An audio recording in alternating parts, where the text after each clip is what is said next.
तख्लीकी अदब ये चीज़ें होती हैं, तो पहली बार मैंने कुछ तख्लीक किया है। कैसा होगा परफॉर्मेंस, बकौल राम सिंह, परफॉर्मेंस के बाद पता चलेगा।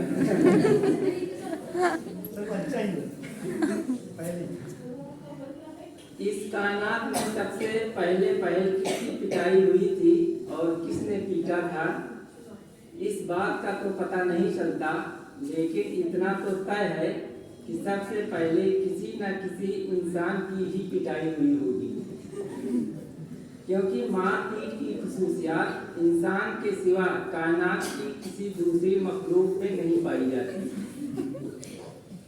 अलबत्ता जानवरों में इस अतिये इलाही की निज खुसूसियत मौजूद है। उनके यहाँ मार तो है लेकिन पीठ नहीं है। जानवर से मारते हैं। खुदा के फजलो करम से अशरफुल मखलूकात इंसान के यहाँ मार पीट दोनों मौजूद है। गुस्सा और पिटाई के दरमियान लाजिम व मलजूम का रिश्ता है। एक के बगैर दूसरा अधूरा है, या ये कहिए कि एक के बगैर दूसरा बेहरकत व अमल है। यानी आदमी मारपीट तब करता है जब उसको गुस्सा आता है। एक के बगैर, गुस्से के बगैर ये अमल हो ही नहीं सकता है। हमारे महज़ब समाज में बच्चों की पिटाई का काम सबसे ज्यादा आसान है। इस कार्य खैर में न तो पुलिस केस का डर रहता है और न ही बदनामी का।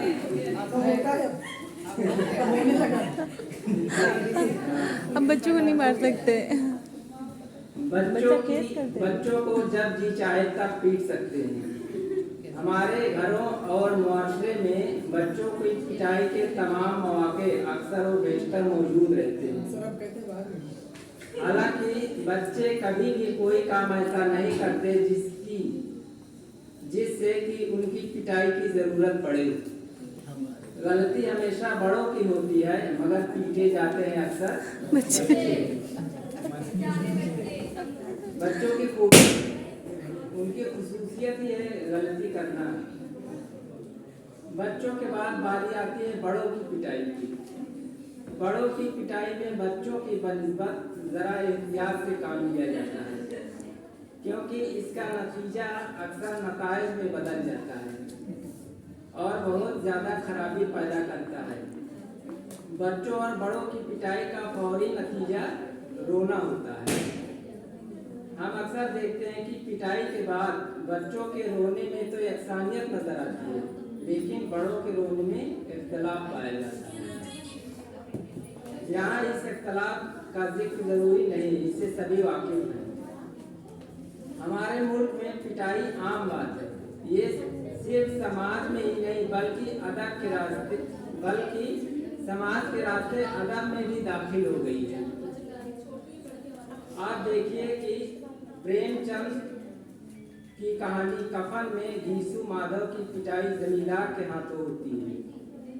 लाजवंती में लाजो की पिटाई उसका शौहर सुंदर लाल करता है। कालू भंगी में कालू भंगी की जमकर पिटाई होती है। क्योंकि अदब समाज का आईना होता है और आईने में पिटाई तो समा ही सकती है, इसमें कोई शक व शुबह की गुंजाइश नहीं। इस दुनिया में कोई भी इंसान पिटाई से महफूज न होगा। कभी न कभी, कहीं न कहीं जिंदगी के किसी न किसी मोड़ पर जरूर पीटा गया होगा। हाँ, इतना जरूर है कि कोई कम पीटा गया होगा और कोई बहुत ज्यादा। पिटाई के मामले में इंसानों के दरमियान कोई तखसीस नहीं है। अदना से लेकर आला तक, कमजोर से लेकर ताकतवर तक, गरीब से लेकर अमीर तक, बदमाश से लेकर शरीफ तक को बख्शा नहीं गया। यहाँ तक कि जो अपने आप को हाकिम और सियासतदान समझे जाते हैं, उनकी भी बाज़ औक़ात पिटाई हो जाती है।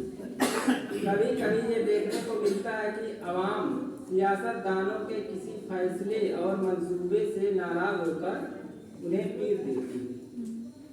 अलबत्ता भीड़ में अगर उनका हाथ उन तक नहीं पहुँच पाता तो दूर से ही जूता फेंक कर पीटती है। अक्सर ये देखने को मिलता है। दुनिया के मुहद्दब मुल्कों में पिटाई पर रोक लगी हुई है।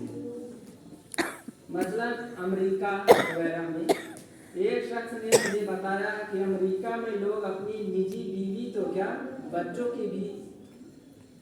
को भी नहीं पीट सकते। वहाँ एक बार एक हिंदुस्तानी आदमी अपने बेटे को किसी बात पर एक थप्पड़ मार दिया। इसमें आपने निजी बीवी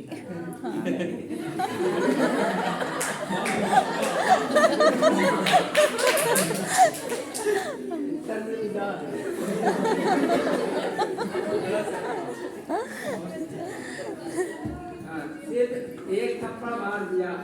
उसने फौरन पुलिस को फोन कर दिया और पुलिस उसके बाप को गिरफ्तार कर ली गई।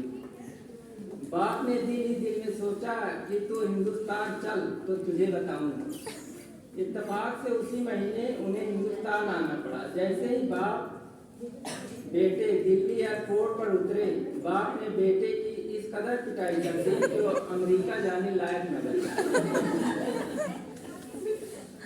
पिटाई पर अब कुछ नसीहत आमेज बातें फर्दन बयान की जा रही हैं ताकि सामईन कराम को लगे ना कि ये वाहियात की बातें। पहली बात, कभी इंसान ऐसी बातें कह जाता है कि उसे खुद पता नहीं होता कि उसने क्या कहा।